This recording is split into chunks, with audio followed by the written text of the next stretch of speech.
السلام علیکم ورحمۃ اللہ وبرکاتہ. درد الالحاد د مرګو ته ډېر سلامونه. دوستانو دا تصویر می درولېږو دا د کتاب جواب کوو. زما زبولې نه پرېږدم. دا کشمیری د جواب د ملحد ما مذهبولې پرېغوستو.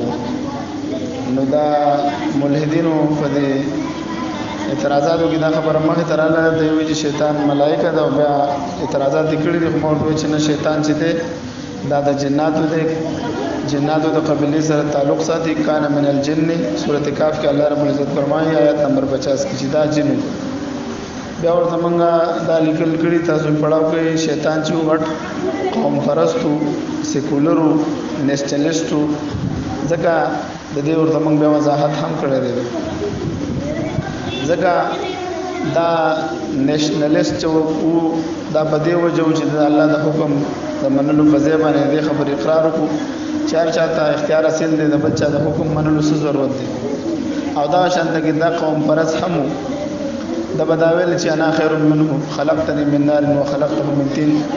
زه خو د آدم علیه السلام نه بهتر یم، زه د اور نه پیدا کړم او دا د خاور نه. دا قوم پرستی چې په خپل قوم باندې فخر کول، د الله د حکم مقابله کې خپل قوم غوره کول، نو دا قوم پرستی په شیطان کې موجوده و.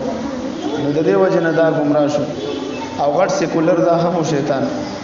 ځکه سیکولر ځکه و چې د الله د حکم نه انکار وکړو، ځکه چې هر څه په خپل عقل سره حل کول. سیکولر هم دا وایي، سیکولر طبقه والا خلک هم دا وایي چې هر څه په خپل عقل سره حل کوي، مذهب ته او بل چا منلو ته هیڅ ضرورت نشته. بیا دا سوال وکړو چې شیطان په زرګونو کاله د الله عبادت کړی دی، نو آیا شیطان ته دا اندازه نه وه چې د الله د حکم د انکار کولو به څه نتیجه وي؟ نو موږ له جواب ورکړو چې شیطان خو ټیک د په زرګونو کاله عبادت کړی دی، د دې نه خو انکار نشته دی. اصل خبره د انجام ده. کله چې د الله د حکم نه د انکار وکړو، کفر اختیار کړو، نیک اعمال یې ترک کړو او شیطانی شروع کړه، نو هغه ټول عبادات ځان له برباد.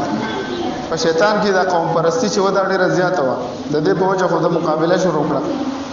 ځکه جنت او جهنم د په خپلو سترګو لیدلی او بیا هم د قوم د خپل ضد د وجه نه چې زه بهتر یم، زما قوم بهتر دی، جنات بهتر دي د انسانانو، نو هغې په وجه باندې داسې شی شو دا لاړ او تباه او برباد شو.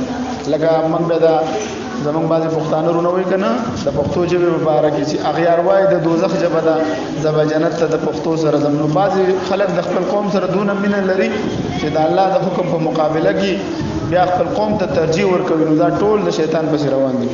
بیا د دا اعتراض کړی دی چې الله طرف ته داسې حکم تاسو نسبت کوئ چې هغه سره شرک ثابتېږي چې آدم علیه السلام ته الله رب العزت سجدې حکم وکړو، نو الله رب العزت نعوذ بالله سره دغه حکم کړی دی، د شرک حکم کړی دی. نو د هغې جواب هم ورله موږ ورکړی دی چې کم واقعه ذکر شوې ده او ته کومه واقعه ذکر کړې، نو دا د نورو مذاهبو کې د سجده په دوه قسمه ده. یو سجده تعظیم ده، یوه سجده چې ده هغه د عبادت ده.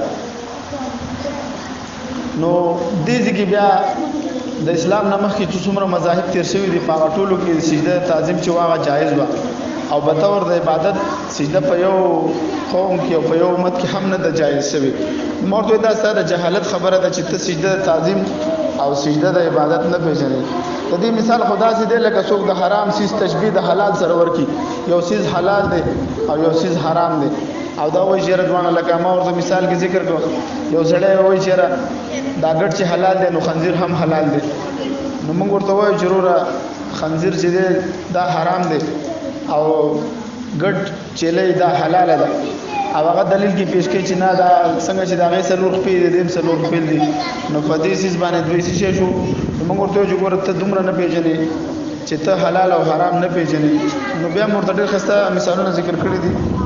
نو بس ملګرو ته مې مختصر غونډه کې دا درس شیر کړو، دا تاسو وګورئ او دا واورئ. جزاکم الله.